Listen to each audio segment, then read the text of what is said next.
पारी अभिमुंचतो यस्य महट्टहासं दिशो विनिर्धुन्न पतश्च गर्भा। रक्षत्वशो, जो गर्भ में उसकी रक्षा करने वाले कौन है? रक्षत्वशो गर्भ भगवान नारायण है। जल में जो है जलेसु माया, ये जल रूपी जो है इसमें माया के पति भगवान नारायण रक्षा करते हैं। दुर्गेश कव्यादिमुखादिशत्रुः पायं नृसिंहो सूर्योत्पारी विमुञ्चतो यस्य महट्टहासं दिशो विनिर्धुन्नपतश्च गर्भा। रक्षत्वशो माध्वनियज्ञकल्पा स्वदृष्टयोनितधरोवराः रामोदिकोटे सुदविप्रभासे सलक्ष्मणो व्याद्भरतग्रजोऽस्मान् मामुग्रधर्मादखिलप्रमादात् नारायणः पातु नरस्य हासात्। दत्तस्य योगादतयोगनाथा पायत गणेशा कपिलः कर्मबन्धनात्। सनत्कुमारो वतुकामदेवाध्यार्यार्चिसामां पतिदेवहेरणात्। देवर्षिवार्या पुरुषाञ्चनान् प्रात्कुर्मोहरन्मान्मर्यादशेषात्। धन्वन्तरी भगवान् पादपात्वा तुन्दरभयाद्रसभो निर्जितात्मा। यज्ञस्य लोकादवदाञ्जनान्तात् बालो गणत्कोशमसादेन्द्रात्। द्वैपायनो भगवान् प्रबोधद्बुद्धस्तुपाखण्डगणप्रमादात्। कलकी कले कालमलप्रपातो धर्मावनायो नृतावतारा। माँ के श्लोकदया प्रातरभ्यत गोविंद आसांगमात्मेणु।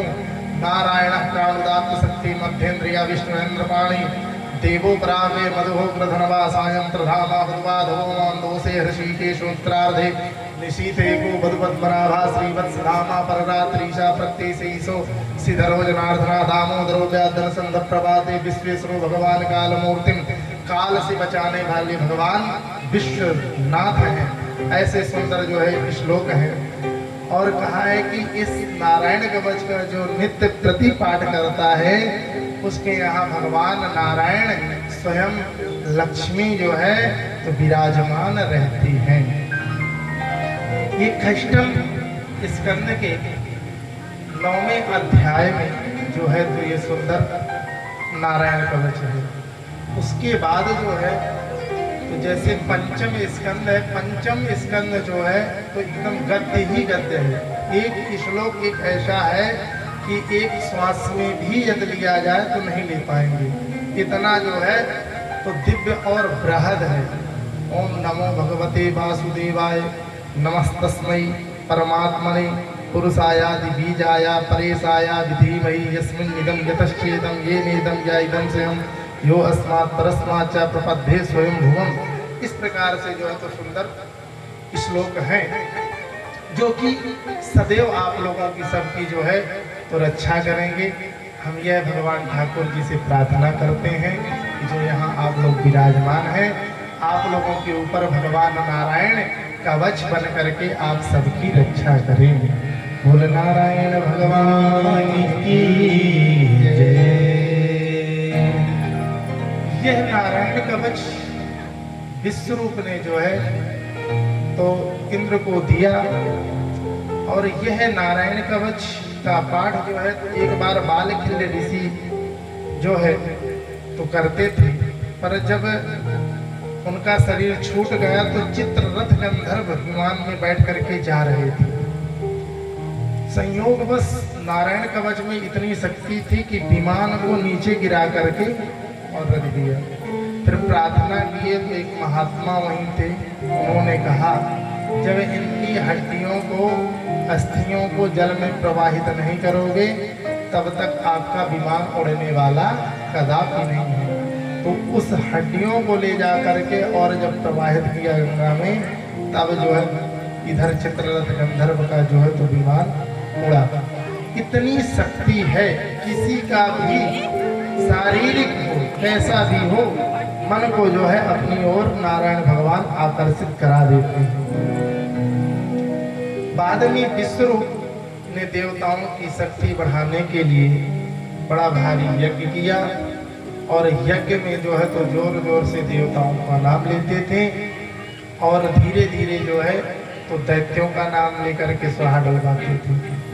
इंद्र को जो है तो गुस्सा आया और उन्होंने जो है तो विश्वरूप के 3 सिर थे तो तीनों सिर जो है तो साफ कर दिए।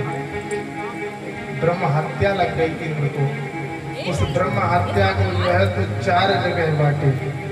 पहला भाग दिया पृथ्वी को, ऊसर भूमि के रूप में, दूसरा भाग दिया जल को झांग के रूप में, तीसरा भाग दिया वृक्षों को गोंद के रूप में। इसीलिए वैष्णव लोग वृक्ष की गोंद का सेवन नहीं करते हैं।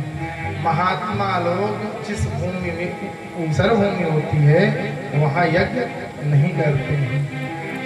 जहाँ झांग होती है जल में वहाँ जो है तो स्नान वैष्णव नहीं करते हैं। और चौथा भाग दिया है स्त्रियों को रज के रूप में। 4 भागों में ब्रह्म हत्या बांट करके और विश्व रूप तो बच गए।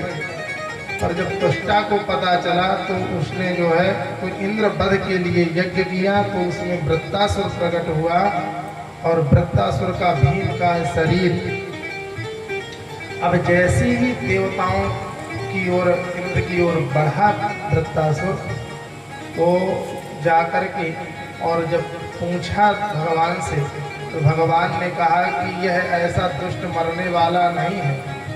दधीच की हड्डियों से जब वज्र का निर्माण होगा तब यह मरेगा।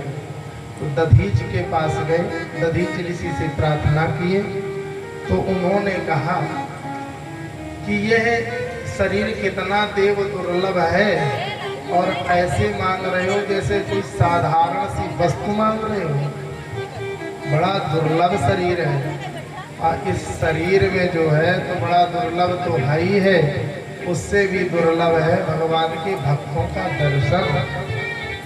और आजकल के कुछ लोग ऐसे हैं जो बालक हो रहे हैं, थोड़ी थोड़ी बात पे टेंशन करके और इस शरीर को तुच्छ मानते हैं, तो फांसी इत्यादि लगाते हैं, जहर खा लेते हैं, अग्नि में स्वयं जल जाते हैं, पानी में जा करके इत्यादि। इनकी जल्दी मुक्ति नहीं होती है। देखिए परीक्षित के पास एक नहीं 2 जो है तो श्राप लगे हुए थे। एक तो एक महात्मा का जो है तो अपमान किया, तो महात्मा ने जो है तो इसे श्राप दिया।